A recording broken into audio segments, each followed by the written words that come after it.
Hello everyone, नमस्कार। Welcome to Mahindra's. आप सभी लोगों का बहुत स्वागत है और रिपब्लिक डे के इस शुभ अवसर पे आप सभी लोगों का मैं हार्दिक अभिनंदन करता हूं आज के इस सेशन में। साथ ही साथ आप सभी लोगों को बहुत सारी बधाई आज के इस शुभ दिवस के लिए। यानी आज रिपब्लिक डे है और आज हमारे देश के लिए एक महत्वपूर्ण दिन है। आपके जीवन में भी एक बहुत महत्व रखता है।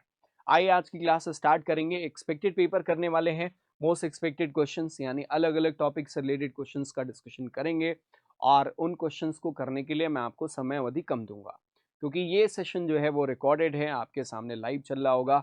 पर आप वहां पे आंसर करेंगे तो हमारे साथ ही आंसर करेंगे। ठीक है, आइए चलते हैं पहले प्रश्न पे। लेकिन उसके पहले @रीजनिंग बाय बसंत सर, ये मेरा टेलीग्राम चैनल है। अगर आपने ज्वाइन नहीं किया है तो ज्वाइन जरूर कर लीजिएगा।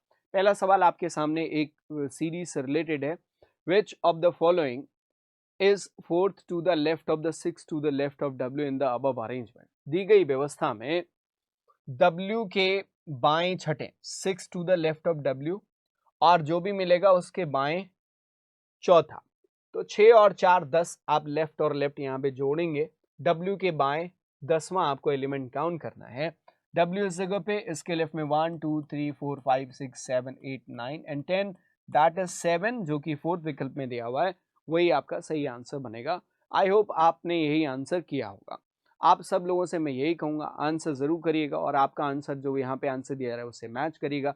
कोशिश करें हमसे तेज आंसर करने के लिए। ठीक है, चलो अगला प्रश्न ये रहा आपके सामने। How many such consonants are there in the above arrangement. दी गई व्यवस्था में कॉन्सोनेंट्स की संख्या। जो सीरीज के सवाल होते हैं इन प्रश्नों में आपको कंसंट्रेशन बहुत मैटर करता है कि एक बार पढ़ के ही आप उत्तर कर ले जाएं, जिससे आपका समय बचेगा। यदि आपको इसको बार बार पढ़ना पड़ गया तो समझिए एक समस्या है। तो how many such consonants are there, किसकी बात कर रहे हैं? कॉन्सोनेंट्स की। Each of which is immediately followed by a symbol, जिनके तुरंत बाद में सिंबल हो। And immediately proceeded by a number, जिनके तुरंत पहले नंबर हो। अब आप ऐसे देखो, सिंबल्स को देखना आसान होता है। Symbol, consonant, number. हम चलते हैं, ये सिंबल देखते हैं, उसके पहले कॉन्सोनेंट पर नंबर नहीं। यहाँ पे सिंबल के पहले कॉन्सोनेंट पर नंबर नहीं है। ये सिंबल उसके पहले कॉन्सोनेंट नहीं है। ये सिंबल उसके पहले कॉन्सोनेंट नहीं है। सिंबल यहाँ उसके पहले कॉन्सोनेंट नहीं है, यहाँ पे भी नहीं है। नन बनेगा, कोई भी ऐसा नहीं मिल रहा है। तो हमारा आंसर क्या बनेगा? ऑप्शन 1 बनेगा। आई होप आपने यही आंसर मार्क किया होगा। अगला प्रश्न आपके सामने है, हाउ मेनी सच सिंबल्स। अब इस बार क्या कह रहा है? कितने ऐसे सिंबल्स हैं in the above arrangement, each of which is immediately proceeded by a letter, जिनके तुरंत पहले एक लेटर हो। And immediately followed by a number, जिनके तुरंत बाद में एक नंबर दिया गया हो। तो सिंबल के पहले लेटर, उसके बाद में नंबर। सिंबल देखना आसान है।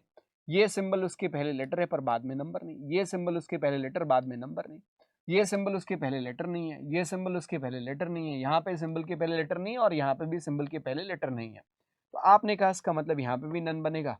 Option 1 is to be the correct answer. पहला विकल्प आपका सही उत्तर हो जाएगा। आते हैं अगले प्रश्न की तरफ। कहता है, which of the following is ninth to the right of 17th? Which of the following is ninth to the right of 17th from right end in the above arrangement? हमने आपको क्या बताया? दाई तरफ से राइट एंड की बात कर रहे हैं, तो दाई तरफ से किसकी बात कर रहे हैं? 17। ओके, और उसके नाइन्थ राइट में, यानी राइट से 17 के दाएं 9वां। ध्यान रहे यहाँ सभी एलिमेंट को नॉर्थ कंसीडर करते हैं, नॉर्थ फेसिंग। तो राइट इसी तरीके से आप देखेंगे। तो 17 में से 9 यदि वापस आप करते हैं तो आपको राइट साइड से, इसका मतलब 8th एलिमेंट काउंट करना है। दाएं से 8वां एलिमेंट आपको काउंट करना है। 1 2 3 4 5 6 7 एंड 8, जो कि के है, 5वें विकल्प में दिया हुआ है। हमारा उत्तर हो जाएगा। उम्मीद कर रहा हूं आपका आंसर यही रहा होगा। अगला प्रश्न आपके सामने कोडिंग एंड डिकोडिंग से रिलेटेड है। In a certain code language, revolution is written as TWDSKONJR. How will emollient be code written in that code language? इसके लिए मैं थोड़ा सा वक्त आपको दूंगा। आप इस प्रश्न को ध्यान से देखिए, स्वयं से बनाने का प्रयास करिए। जो भी आपको लगता है उत्तर के रूप में बता सकते हैं। सबसे पहले तो इसको ब्रेक करना है ना? अगर हम क्वेश्चन को ब्रेक कर ले गए तो हमारे लिए काफी चीजें आसान है।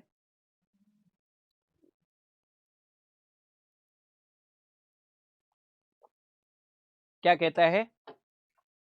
In a certain code language revolution शब्द क्या है?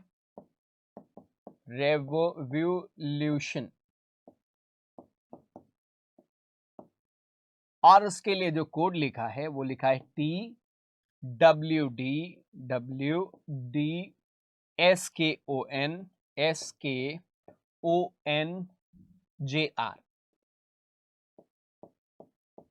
आप ऐसे देखो, R से T का अगर हम पहले एलिमेंट को पहले से कंपेयर करते हैं, हमें देखिएगा R से ये T जो है डायरेक्टली लिंक तो कर रहा है, R से एक आगे जाने पर S, ठीक है। फिर E से D यदि हम देखें, फिर यहाँ पे E से डायरेक्टली तो नहीं मिल रहा, E से D हो सकता है, E से D यानी -1। फिर V से W देखो +1, और फिर आपका U से T यानी -1। करेक्ट है। यानी पहले 4 एलिमेंट अगर आप ऑब्जर्व करें तो कुछ इस तरीके से हमें क्रॉस होता हुआ नजर आ रहा है। R से S एक धन करके हो गया, E से D -1 हो गया, V से W +1 हुआ, और U से T -1 हुआ। पहले 4 क्रॉस करके रखे गए हैं और प्लस माइनस ऐसे लिखा गया। पहले 4 यदि क्रॉस हुए हैं तो आखिरी के 4 भी क्रॉस होने चाहिए, ये प्लेसमेंट का पैटर्न सजेस्ट करता है। और S से R -1 हुआ, I से J -1, O से N, फिर यहाँ पे एक पीछे, और N से O एक आगे। L से K यदि हम देखें तो यहाँ पे एक आगे बढ़ा है, -1 हुआ है और डायरेक्टली नीचे रख दिया गया। तो आपको एक पैटर्न दिख रहा है, प्लस माइनस ऐसे करके रखा गया है, और पहले 4 क्रॉस, आखिरी के 4 क्रॉस, बीच को डायरेक्ट में रखा गया है। अब बात आती है ये शब्द में जो कि हमें दिया गया है EMOLLIENT,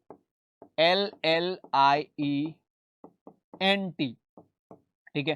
पहले 4 क्रॉस करेंगे बराबर, और आखिरी के 4 एलिमेंट भी क्रॉस जाएंगे, ऐसे ही तो है। और बीच वाले का कोड डायरेक्टली लिखेंगे। यहाँ पे हम स्टार्ट किससे करेंगे? +1, यहाँ -1, यहाँ +1, यहाँ -1, यहाँ प्लस, यहाँ माइनस, यहाँ प्लस, यहाँ माइनस, और इस जगह भी प्लस। E से +1 करेंगे तो F आ जाएगा, M से एक पीछे जाएंगे L आ जाएगा, O से एक आगे जाएंगे P आएगा, और L से एक पीछे K आएगा। L से एक आगे करेंगे M बनेगा, और यहाँ पे I से एक पीछे करने पर यानी H आना चाहिए, एंड E से एक आगे करने पर F आएगा, N से एक पीछे करने पर M आएगा, और T से एक आगे करने पर U आएगा। तो आपका जो कोड निकल के आता है वो KPL FM, KPL FM, KPL FM किसी में नहीं दिया गया है, तो इसका मतलब पांचवा विकल्प आपका करेक्ट आंसर होना चाहिए इस वाले प्रश्न के लिए। आई होप आप सभी लोगों को ये बात स्पष्ट समझ में आ गई है। अगला प्रश्न आपके सामने मैं रखता हूं, एंड देखते हैं इसके लिए क्या आंसर आता है। 6 मेंबर्स ऑफ अ फैमिली, एक परिवार के 6 सदस्य हैं, ठीक है। फैमिली ट्री से रिलेट करने वाला सवाल है। 6 members of a family, EKOFDW, are related to each other. E is father of K, who is the only son of D. The only unmarried sister-in-law of E is W, who has no brother. O is the only sibling of E. F is daughter of K. कुछ इस तरीके से दिया गया, और इससे संबंध रखने वाला कुछ आपके सामने प्रश्न रहेगा। तो पहले तो फैमिली ट्री आपको बनाना है। सारे लोग फैमिली ट्री बनाएंगे, फिर क्वेश्चन हम देखेंगे।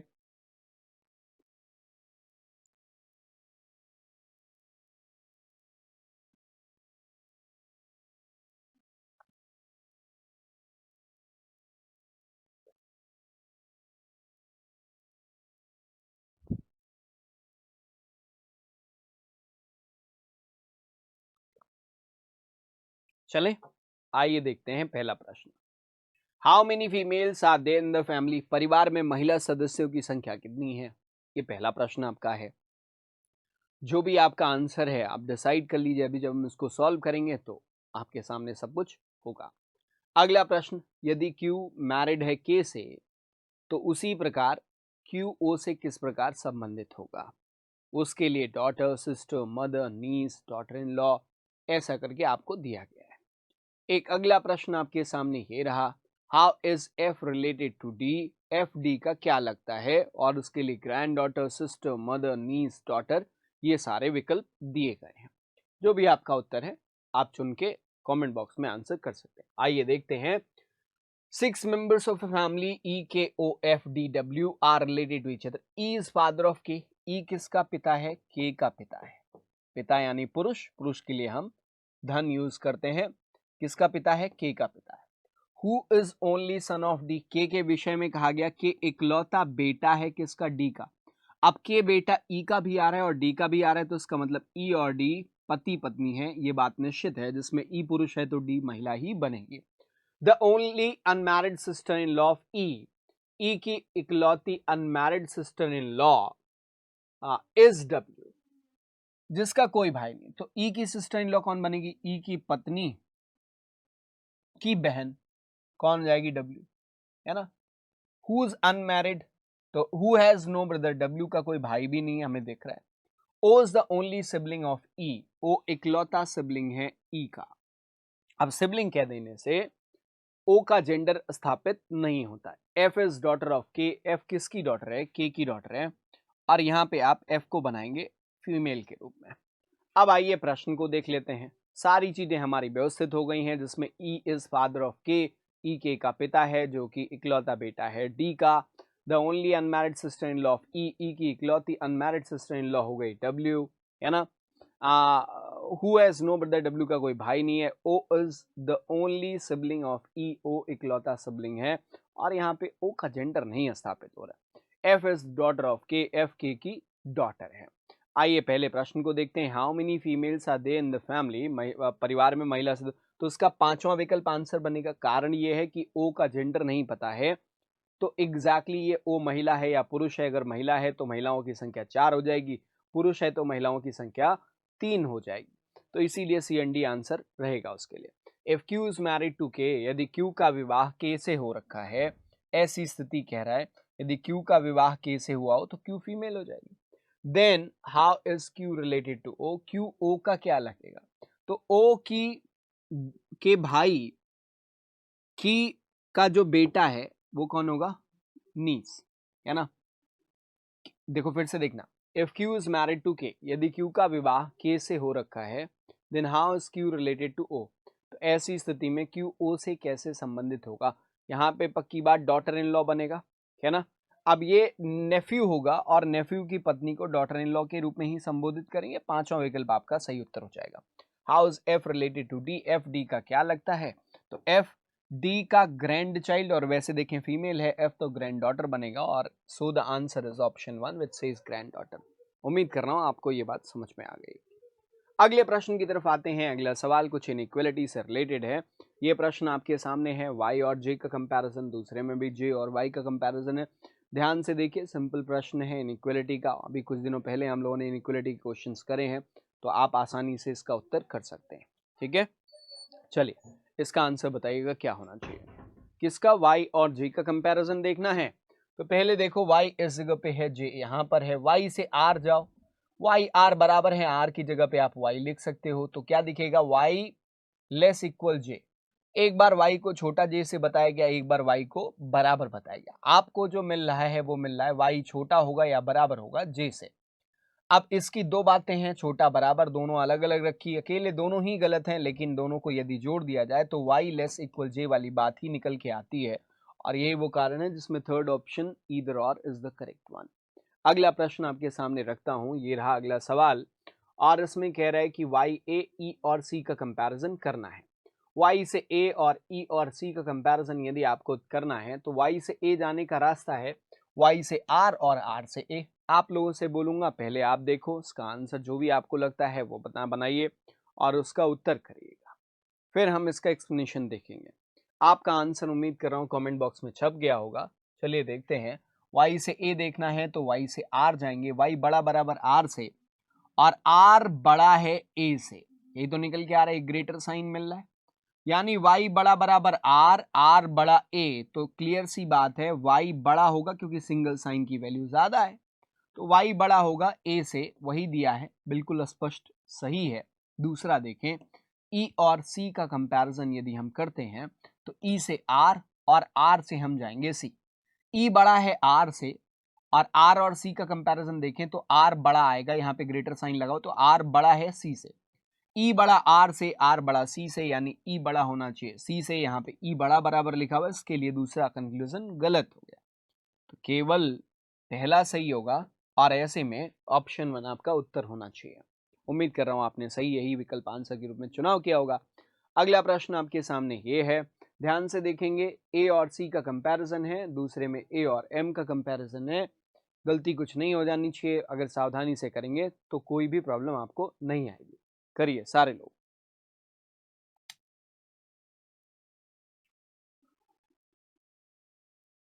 क्या है? ए और सी, ए और एम का कंपैरिजन। यदि ए और सी का कंपैरिजन देखें तो ए से वाई और वाई से सी, ये डायरेक्टली यहां से यहां दिख रहा है। यहां से यहां चलने पर उल्टे साइन आपको दिखते हैं। उल्टा साइन होने का अर्थ हुआ कि अकेला कंक्लूजन गलत। ए से एम का कंपैरिजन यदि करें यहाँ पे तो ए और एम के बीच में भी उल्टे साइन दिख रहे होंगे यहाँ पे, और उल्टा साइन मतलब अकेला कंक्लूजन गलत। क्यों? क्योंकि उल्टे साइन की स्थिति में 3 संभावनाएं बनती है, बड़े, छोटे और बराबर की, और ऐसे में इधर और के पेयर बनने चाहिए पर वो है नहीं। तो इसके लिए क्या हुआ, नीदर फर्स्ट नॉर सेकेंड। हमारा करेक्ट आंसर बनेगा, पांचवा विकल्प राइट आंसर हो जाएगा। करेक्ट है, सी और एम बराबर तो है नहीं। चलो अगला प्रश्न आपके सामने इनइक्वलिटी से ही संबंध रखने वाला ये है, जिसमें ओ और ई पहले कंक्लूजन में, ई और ओ दूसरे में, दोनों में ही ओ और ई का ही कंपैरिजन है। तो ध्यान से सावधानी से करना है आपको, ठीक है। तो ओ से जी जाएंगे और जी से ई देखेंगे, है ना। देख लीजिए पहले तो इत्मीनान से देख लीजिए, ओ से जी और जी से ई क्या मिल रहा है, ओ बड़ा बराबर जी और जी बड़ा बराबर ई। क्या अर्थ हुआ? अर्थ ये हुआ कि ओ बड़ा बराबर आएगा ई से। यदि ओ ई से बड़ा या बराबर आता है तो कंक्लूजन में तो ऐसा दिया नहीं है, गलत हो गया। यहाँ पे केवल बड़ा और यहाँ पे केवल बराबर, दोनों गलत हो। लेकिन यदि हम इन दोनों को एक साथ लगाएं तो पहले में ओ ई से बड़ा और दूसरे में ओ ई से बराबर मिल जाता है, बात यही निकल के आ जाएगी। और ये वो कारण है जिसकी वजह से हम इधर लगाएंगे। तो चौथा विकल्प जिसमें इधर दिया हुआ है, ईदर कंक्लूजन 1 और conclusion 2 follows will be the correct answer. अगले प्रश्न की तरफ आते हैं। अगला सवाल आपके सामने, W और T का कंपैरिजन हमें देखना है। तो W से T का कंपैरिजन यदि देखना है तो W से Z, Z की जगह पे आप W कंसीडर कर सकते हैं। जो Z और T का कंपैरिजन होगा वही WT का होगा, क्योंकि दोनों बराबर हैं। Z छोटा है T से तो W छोटा होगा T से, वही दिया है, सही हो गया। O और F का यदि कंपैरिजन देखें तो O से Z जाएंगे पहले, और O ग्रेटर Z आ रहा है, फिर Z से F की तरफ जाएंगे, Z बड़ा बराबर F से, O बड़ा Z से, Z बड़ा बराबर F से, दोनों बार बड़ा ग्रेटर साउंड आ रहे हैं, यानी क्रम ठीक है। क्रम ठीक है तो एक सिंगल साइन यहाँ देखो, O बड़ा Z से ग्रेटर, यानी O आपका F से बड़ा होगा, वही दिया है, सही हो गया। और तीसरा विकल्प आपका सही उत्तर होना चाहिए। मैं उम्मीद कर रहा हूँ आप लोगों ने यही आंसर के रूप में मार्क किया होगा। यदि कुछ और है तो समझ लीजिएगा, अगर डाउट है तो आप बाद में इसके लिए हमसे पूछ सकते हैं। चलो अगले पे आते हैं। यहाँ पे सवाल आपके सामने इनइक्वलिटी से ही संबंध रखने वाला है। आर और टी का कंपैरिजन पहले में, दूसरे में ए और क्यू का कंपैरिजन है। आर से टी का कंपैरिजन यदि आप करें तो आप देख सकते हैं आर इस जगह पे है और टी इस जगह पे दिया हुआ है। लिंक करने के लिए आर से वी और वी से टी का रास्ता ही आपको दिखाई देगा, और यदि आप इसको सावधानी से लिंक कर लेते हैं तो आप आसानी से आंसर कर ले जाएंगे। ए और क्यू दूसरे में दिया हुआ है तो ए से आप जाएंगे एन या फिर वी, हाँ ठीक है, वी से फिर आप, अब ये रास्ता लंबा होने वाला है ए वाला, पहले आर और टी का देख लेते हैं। आर से वी, वी से T, R less equal V, V less equal T, तो पक्की बात आर लेस इक्वल टी आएगा, दिया है, सही है। ए से क्यू का कंपैरिजन है, और क्यू कहीं यहां रखा हुआ है, ए इस जगह पे रखा हुआ है, तो एन और वी ये लिंक करने वाला, वी से लिंक कर ले जाएंगे हम यहां से यहां पे, ठीक है। तो ए बड़ा है वी से और वी बड़ा बराबर क्यू से, यानी ए बड़ा होगा क्यू से, दिया वही है, सही है। और इसलिए बोथ जो कि चौथे विकल्प में दिया हुआ है आपका उत्तर होना चाहिए। अगला प्रश्न आपके सामने स्क्रीन पर यह है, कहता है यदि 2 ऐड किया जाए हर एक इवन डिजिट में और एक सब्सट्रैक्ट किया जाए ऑड डिजिट से, जो भी संख्या यहाँ पे दी हुई है उसमें, then what will be the sum of the number or numbers not repeated in the new number form। अब देखो बढ़िया है, एक्सरसाइज वाला सवाल है, आपको थोड़ा काम करना पड़ेगा। संख्या लिखी है 6 7 6 5 1 3 2 एंड 4। आपको इवन डिजिट में एक सब्सट्रैक्ट करना है, 2 ऐड करना है, अच्छा 2 इवन डिजिट में ऐड करना है, तो 6 2 8 हो गया, और यहाँ पे 4 और 2 6 हो जाएगा, 2 और 2 4 होगा ये, और ये 4 और 2 6 बनेगा। ऑड डिजिट से एक सब्सट्रैक्ट करना है, तो 7 से एक सब्सट्रैक्ट करोगे 6 आ जाएगा, 6 रिपीटेड है नहीं काउंट करेंगे। 5 से एक पीछे करेंगे 4 आ जाएगा, 4 भी रिपीटेड है नहीं काउंट होगा। 1 से पीछे करेंगे 0 आएगा, नॉन रिपीटेड है, खैर इसका कोई अर्थ भी नहीं है। 3 से एक पीछे करने पर 2 मिलेगा, 2 भी नॉन रिपीटेड है, तो 2 0 और 8 इनका योग होना चाहिए, तो 8 और 2 10 आएगा, जो कि चौथे विकल्प में, क्योंकि कहा गया था नॉन रिपीटेड नंबर का योग करना है, तो ये काम आपको करना ही पड़ेगा। अब इसमें जो स्मार्टनेस आप दिखा सकते हैं उतना ही बेहतर रहेगा। Fourth option is to be the correct answer. अगले प्रश्न की तरफ आते हैं। 7 बॉक्सेस हैं, PQRSTUV kept one above another from a stack topmost to boxes number 1 and अब यहाँ देखो टॉपमोस्ट को नंबर 1 कहा गया है, ठीक है। इस प्रश्न को करने के लिए 1.5 मिनट का समय आपको देता हूँ। 1.5 मिनट के भीतर आप इसको बनाइए। जब आपसे बन जाएगा तो आप प्लीज इसके लिए बोलेंगे बन गया, और फिर हम इसका क्वेश्चन और एक्सप्लेनेशन देखेंगे। चलिए, ये रहा आपका टाइमर।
हो गया? ओके, चलिए 2 मिनट का समय आपका निकल चुका है। प्रश्न को बनाते हैं। पहले इससे रिलेट करने वाला सवाल देख लेते हैं। ये रहा, which box is just above box R. आर्क बॉक्स के तुरंत ऊपर कौन सा बॉक्स है? इसके लिए उत्तर आप करिए, जो भी आपका आंसर है। अभी हम इसका एक्सप्लेनेशन देखेंगे। अगला प्रश्न लगाओ। ये रहा, निम्नलिखित में से कौन सा कथन सही है? दूसरा सवाल, box U is just below box Q, R is an odd numbered box, T is the topmost box, two boxes are above box P, और फिर कहता है all statements are correct। अगला प्रश्न देख लेते हैं। ये रहा अगला सवाल, यदि सभी बॉक्स ऊपर से नीचे की ओर उल्टे वर्णानुक्रम में व्यवस्थित किए होते हैं तो कौन सा बॉक्स उसी स्थान में रहता है। रिवर्स अल्फाबेटिकल ऑर्डर की बात कर रहे हैं। चलिए यहाँ पे इस प्रश्न को बनाएंगे। 7 बॉक्सेस हैं और टॉप वाले को 1 नंबर दिया गया, 2 number, 3 number, 4 number, 5 number, 6 number और 7 number. The topmost box is number 1 and below 2 and so on 7 तक। Equal number of boxes are above and below box R। ये सीधी बात बताता है कि R के ऊपर और नीचे बराबर बॉक्स हैं। R बिल्कुल मध्य में होगा, यानी R को 4 नंबर पे ही आपको प्लेस करना होगा। अस्पष्ट है। There is one box between R and U। R और U के बीच में एक बॉक्स है। अब इसके लिए दो स्थितियां आप बना सकते हैं। R और U के बीच में एक बार U यहाँ बनाए और एक बार U को आप 6 नंबर पे प्लेस कर सकते हैं। एक बॉक्स का अंतर R और U के मध्य में आप बना सकते हैं। There is one box between R and U। Box P is just above V। P किसके तुरंत ऊपर है? V के ऊपर है। And which is an even numbered box। V के विषय में कहा गया even number boxed है। ठीक है, आते हैं अगली लाइन पे। अब क्या इसको हम फिल कर सकते हैं? देखो, इस वाली चीज को हम बेशक फिल कर सकते हैं।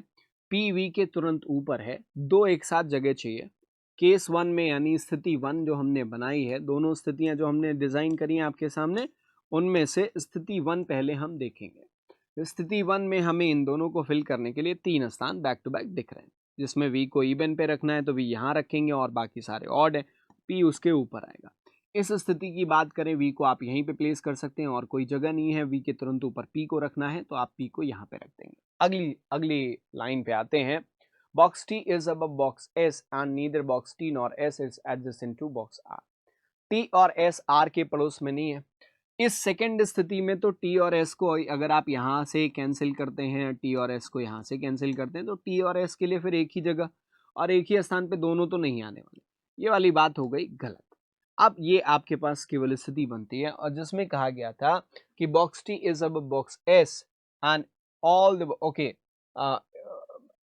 Neither T nor S is adjacent. तो टी एस के ऊपर, टी को यहाँ रखो, एस को यहाँ पे, क्योंकि दोनों को हमें अवॉइड करना है, आर के पड़ोस में ना। ये स्थिति आपकी बनती है। पी क्यू बचता है, बॉक्स क्यू बॉक्स यहाँ पे हो जाएगा। आपकी ये स्थिति है। आइए देखते हैं इसमें प्रश्नों के उत्तर कौन से होंगे। विच बॉक्स इज जस्ट अब बॉक्स आर। आर के तुरंत ऊपर क्यू बॉक्स रहेगा और इसलिए हमारा जो आंसर है वो ऑप्शन 1 होना चाहिए। कौन सा कथन सही है? यू क्यू के तुरंत नीचे, यू क्यू के तुरंत ऊपर है जबकि यहाँ नीचे लिखा है, पहला गलत। आर ऑड नंबर पे है, आर इवन नंबर 4 नंबर पे है, तो ये बात भी गलत है। टी सबसे ऊपर है, बिल्कुल सही बात है, तीसरा आपका सही हो जाएगा। आई होप आपने ये आंसर किया होगा। अगला देखो, यदि सारे बॉक्सेस को रिवर्स अल्फाबेटिकल ऑर्डर में टॉप से बॉटम, यानी P Q R S T, यहाँ टी से स्टार्ट करें, टी एस आर क्यू, है ना, फिर यू भी है ना, ओहो यू से जाएगा, यू वी तक है। ओके, तो यहाँ पे वी, यू यहाँ पे, एक काम कर लें उल्टा लिख लेते हैं, P Q R S T U और वी। मैच कहाँ कर गया? यू मैच कर गया है, यहाँ पे नहीं मैच किया, यहाँ यहाँ यहाँ और यहाँ कहीं और नहीं मैच किया, एक केवल आएगा और वो कौन सा है? यू है, पांचवें विकल्प में दिया हुआ, सही आंसर हो जाएगा। How many boxes are above box V. V के ऊपर कितने नंबर ऑफ बॉक्सेस हैं? तो 1 2 3 4 और 5 उसके ऊपर हैं। इसके लिए हमारा आंसर ऑप्शन 2 रहेगा। करेक्ट। अगला प्रश्न, अब इस क्वेश्चन का आंसर आप स्वयं से करिए, खत्म होता है। ठीक है, आते हैं नेक्स्ट। कुछ क्वेश्चन हमारे सिलोजिज्म से रिलेटेड है। All notes are coins, only few coins are cards and दो कंक्लूजन आपके सामने हैं। फटाक से चेक करेंगे, सारे लोग बनाइए, तब तक मैं यहाँ पे आपको डायग्राम देता हूँ। ऑल नोट्स आर कॉइन्स, सारे नोट्स कॉइन्स हैं। Only few coins are card, केवल कुछ कॉइन कार्ड है, तो कॉइन का कुछ हिस्सा कार्ड के साथ पॉजिटिव और साथ में कुछ नेगेटिव भी बनेगा। पहला, ऑल नोट्स आर कार्ड, सारे नोट कार्ड, गलत हो गया। दूसरा, सम कार्ड आर कॉइन, कुछ कार्ड कॉइन है, बेशक सही है, तो केवल दूसरा वाला सही हो गया, option 2 is the right answer. अगला प्रश्न, all dog cat, no cat mouse, दो कंक्लूजन, फौरन चेक करें, आंसर बताएं। आप इसको ओरली भी कर सकते हैं, जैसा मैं ओरली अभ्यास करने के लिए बोलता हूं। यदि प्रीलिम्स लेवल का सवाल है तो ऑल डॉग आर कैट, सारे डॉग हैं कैट, कोई भी कैट माउस नहीं है, और ऐसी स्थिति में डॉग का माउस के साथ भी नो का रिलेशन बनेगा। नो डॉग इज माउस, भाई माउस कैट के लिए नेगेटिव तो उसके अंदर का हिस्सा जो डॉग है उसके साथ भी नेगेटिव होगा। सम कैट आर डॉग, जहां ऑल का रिलेशन होता है, दो डायग्राम टच करें, सब हमेशा सही होगा, दोनों कंक्लूजन सही, तीसरा विकल्प आपका राइट आंसर बनेगा। अगला प्रश्न आपके सामने, 3 स्टेटमेंट दिए गए हैं, 2 कंक्लूजन है, क्विकली चेक करेंगे।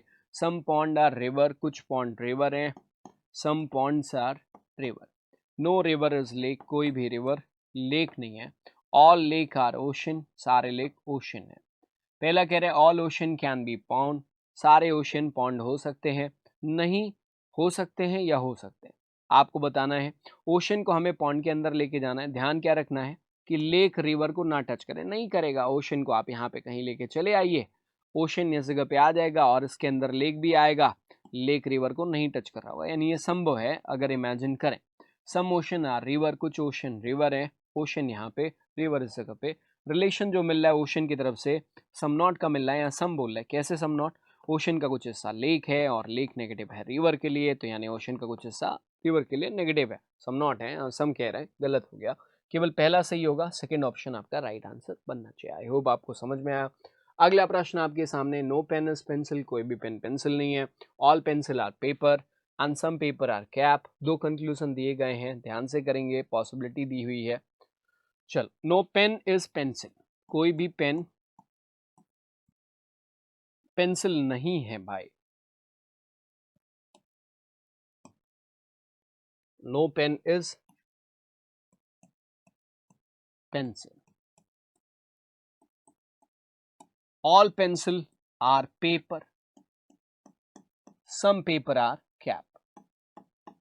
पहला conclusion, all pen being cap is a possibility, सारे पेन के कैप होने की बिल्कुल है। पेन नहीं टच करना चाहिए इस पेंसिल को, तो कैप तो यहाँ पे है ना, इसके अंदर कहीं लाके एडजस्ट कर दीजिए, पॉसिबल है। All pencil being cap is a possibility, सारे पेंसिल के कैप होने की संभावना है। फिर से पेंसिल और कैप के मध्य कोई रिलेशन नहीं स्टैब्लिश है, तो कोई भी संभावना बोले सही होगा। ध्यान रहे, किसी दो के बारे में कुछ ना बताया गया हो तो सारी पॉसिबिलिटी सही, बोथ आएगा, fifth option is to be the correct answer. अगला प्रश्न आपके सामने ये रहा, और ये प्रश्न आपके लिए एक होमवर्क क्वेश्चन के रूप में है। एक सर्कुलर टेबल के चारों तरफ बैठे हुए हैं कुछ 8 लोग हैं और इनसे रिलेटेड सवाल है, ये मैं आपको होमवर्क के रूप में छोड़ के जाता हूँ। आप सभी लोग इसका आंसर इस वीडियो के नीचे ज़रूर करिएगा, बाद में देखेंगे, आप भी देख रहे हैं तो बाद में स्ट्रीम होने के बाद में इसके नीचे ज़रूर पोस्ट करिएगा। इससे रिलेटेड कुछ प्रश्न हैं, ये होमवर्क क्वेश्चन नंबर 1 है और ये आपका रहा होमवर्क क्वेश्चन नंबर 2। आप चाहें तो इन प्रश्नों के उत्तर के जरिए आप बता सकते हैं कि आप सही हैं या फिर आपने गलत बनाया। ये होमवर्क क्वेश्चन नंबर 3 है, ठीक। इन 3 प्रश्नों के लिए आप सभी लोगों को उत्तर करना है। उम्मीद कर रहा हूं कि आप ये करेंगे, है ना, और आप इसको बना लेंगे और सही उत्तर पे पहुंच जाएंगे। आज की इस क्लास के लिए बस इतना ही है प्यारे बच्चों, that's it for the day. I hope आपने एंजॉय किया होगा। खुश रहिए, ख्याल रखिए, मस्त रहिए, जम के पढ़िए और जल्दी से सेलेक्ट हो जाइए। Bye bye, take care.